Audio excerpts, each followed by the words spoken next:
Hello, we are discussing about GATE 1996 ECE paper, and this question is related to analog circuits.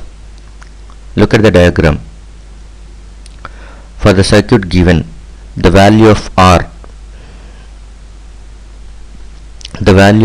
in the oscillator circuit so chosen that it just oscillates at an angular frequency of omega.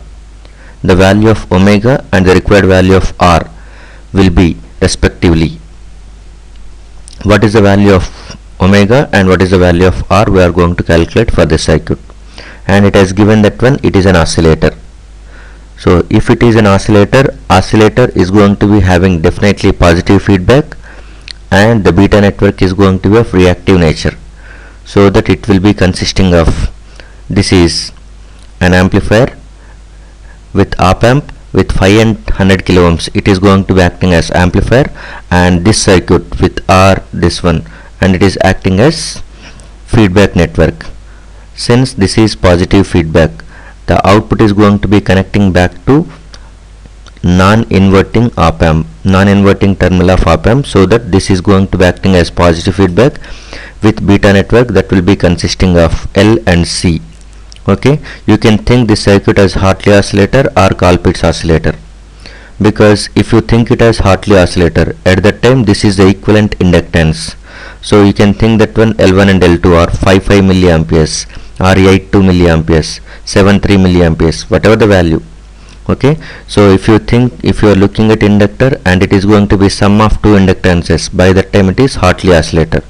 Otherwise, if you are thinking this is going to be sum of two capacitances, okay, by that time it can be Colpitts. So don't bother whether it is Colpitts or whether it is going to be Hartley oscillator. We know the equation for the frequency of oscillations, omega is equal to 1 by root LC. This is what the frequency of oscillations produced by the LC oscillator, and L value is 10 millihenry and C value is 0.1 microfarad. So from that one you can calculate omega, angular frequency. Omega is equal to square root of 1 by LC, and that you are going to get it as 10 power 5 radians per second. If you use L value as 10 millihenry and C value as 0.01 microfarad, the value of omega is equal to 10 power 5 radians per second. That, okay, this is angular frequency. Next we are going to calculate R. Okay, the R value can be calculated if you understand the operation of oscillator. Operation of oscillator is nothing but oscillator with amplifier with positive feedback can act as an amplifier if there is a condition satisfied. That is what specified by the Barkhausen. If the loop gain, that is, even if an amplifier, if it is having positive feedback, there is no chance that one it can act as oscillator until this condition, loop gain is going to be equal to 1. Loop gain is equal to 1, simply we will try to write like this, but this is not the right way of writing, because beta network is not resistive. For oscillators, beta network is reactive, so that reactive component is nothing but you must indicate some J term, that is imaginary part. So if an amplifier with loop gain as A beta is equal to 1 plus J0, then we can say that one it can act as amplifier. 1 plus J0 is going to be giving rise to two conditions, that is Barkhausen's magnitude criteria, Barkhausen's phase criteria. Magnitude criteria is nothing but A beta is equal to 1, phase criteria is nothing but phase of A beta is equal to 0 degrees.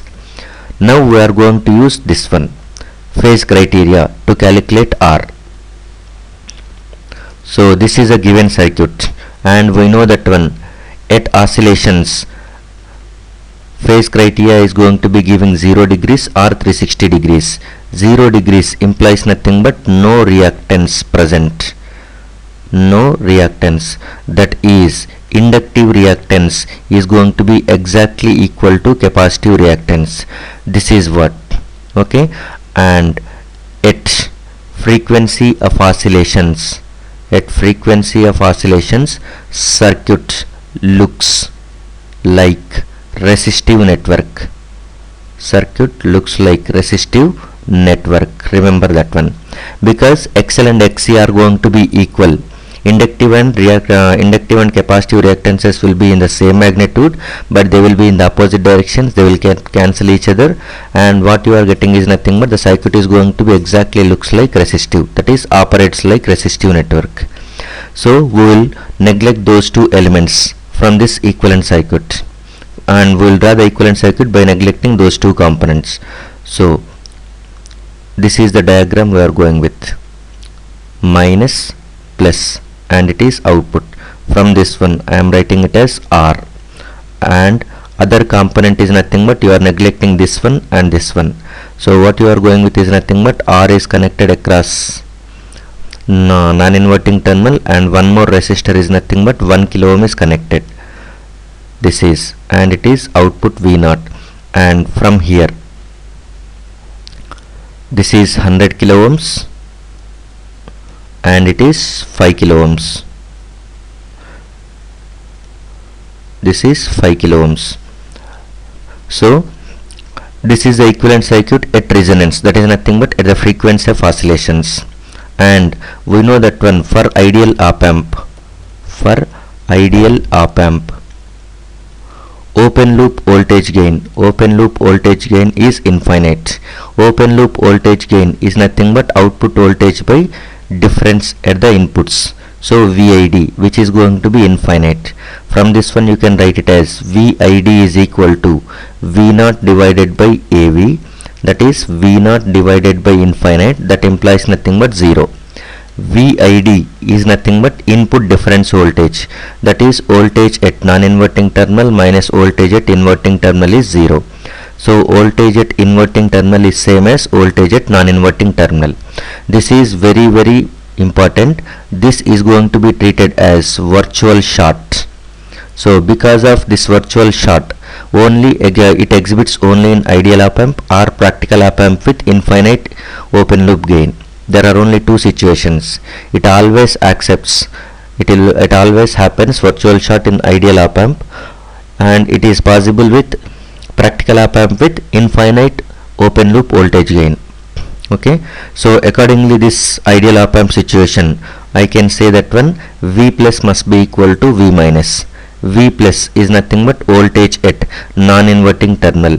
This is V plus, which is nothing but voltage across 1 kilo ohm. It must be equal to voltage at inverting terminal, that is V minus. V minus is nothing but voltage across 5 kilo ohms. From this non-inverting terminal to ground, from this inverting terminal to ground, like this you have to think. So V plus is equal to V minus, that is voltage at 1 kilo ohm. 1 kilo ohm is nothing but same V0 is going to be the voltage, and that is divided across this side, that is divided across this side. Since op amp is going to be having infinite input impedance, no currents flows through the internals. Remember it. This is going to be true for ideal op amp as well as practical op amp. Okay.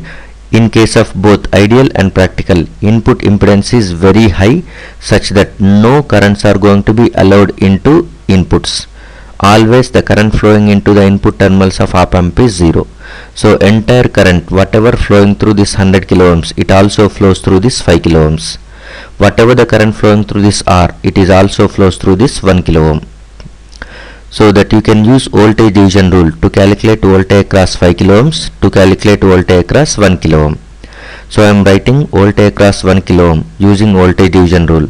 1 divided by 1 plus R into V0 is equal to 5 divided by 5 plus 100 into V0. V0 get cancels. So this is 1 by R plus 1 is equal to 5 by 105, which is nothing but 1 by 21. So R plus 1 is equal to 21. R is equal to 20 kilo ohms. So the value of R required is 20 kilo ohms, and the omega value is 10 power 5 radians per second. So the right answer is 20 kilo ohms. R is equal to 20 kilo ohms, which you can write it as 2 into 10 power 4 ohms. So the right answer for this question is A, 10 power 5 radians per second and 2 into 10 power 4 ohms. Thank you.